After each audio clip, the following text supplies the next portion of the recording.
we are back here with another Science in Seconds. We'll see how long it takes this time.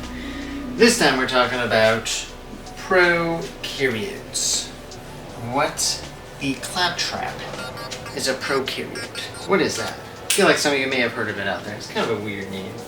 Scientists like to confuse people with their weirdo names. Well, I have it written here. A prokaryote is a simple, single-celled organism that looks like this. This little weird alien thing with this cool tail. Kind of looks like a vine or something, almost like a Venus flytrap, maybe, if you think about it. Anyway, so this cool tail here. They're simple single-celled organisms, and they're pretty weird. They're different from eukaryotes, which I'll have another video on that. Again, prokaryotes just have one single cell. That's it.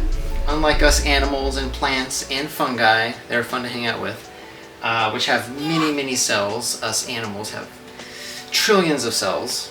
Well, these guys, they got one. They're pretty simple. They're pretty chill. They're not very complicated. And so the whole organism is just one single cell. So it's pretty crazy.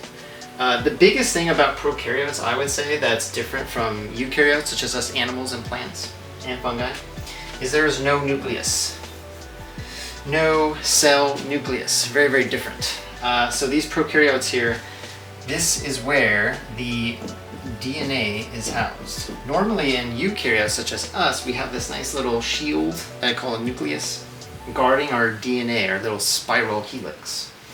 Well, single-celled organisms have no such protection. They just have their cell wall out here, which I've labeled here. So their cell wall is kind of guarding the whole organism itself, but the DNA is just kind of floating around in the cytoplasm, that is called, the kind of like jelly of the cell. So the cytoplasm, the DNA is just kind of floating around, just chilling. It's like, I'm just going to float around. So the DNA is there. These little guys here, just like us, they also have, see if you can guess what it is in the classroom there. That is correct. They also have ribosomes. Ribosomes, as I discussed, make proteins, of course. So single-cell organisms are very similar in that a lot of their function are the same, but they don't have all the same parts as multicellular organisms such as us. And they're much more simple, but they do have the cool little tail which allows them to fly around everywhere and be kind of annoying and stuff, and spread very easily. So the two categories of prokaryotes here are, I have it listed, they are bacteria and archaea. Bacteria, you already know, is kind of like viruses. Viruses is a little different. We don't know if that's a living thing, but bacteria is just everywhere. It's in your stomach. It's in nature. It eats up stuff. It spreads everywhere, and it's just, a lot of bacteria is bad. Some bacteria is good. It's everywhere. The plant is dominated by bacteria. It's also dominated by archaea, which is also a single-celled organism. But archaea here, I like to call it as an extreme bacteria. This was branched off sometime in the 70s. Another scientist dude kind of separated the branches of life, and he realized that archaea is a little different than bacteria. And archaea are extreme bacteria. They live in hydrothermal vents and extreme temperatures.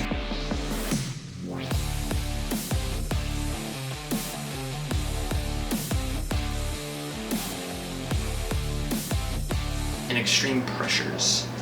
And because of that, scientists realize they're slightly different from bacteria, which cannot live in these kinds of crazy conditions. So that's a basic difference there. Often these prokaryotes, mostly they're 1 to 10 micrometers wide, so we're talking tiny, not subatomic tiny, but tiny nonetheless. And they evolved a very long time ago, eons ago, 3.5 billion years ago, when the Earth was fresh and young and new, and there was much hope and spring in the air, and the bacteria and the single-celled organisms and these prokaryotes were everywhere and dominating Earth. And they have dominated Earth ever since. They are still among us, still floating and flapping and living. And without them, we would not be here. And so go ahead and thank your bacteria the next time you see it, or if you're a weirdo, and be like, hey, thanks bacteria for existing, because without you, we wouldn't exist either.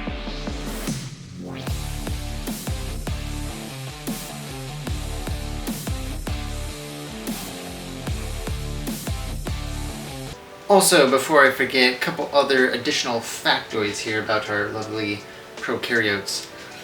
Another big organelle does not have is the mitochondria. So it is without our big boy nucleus to protect the DNA, and it's also without mitochondria. It gets its energy in other ways.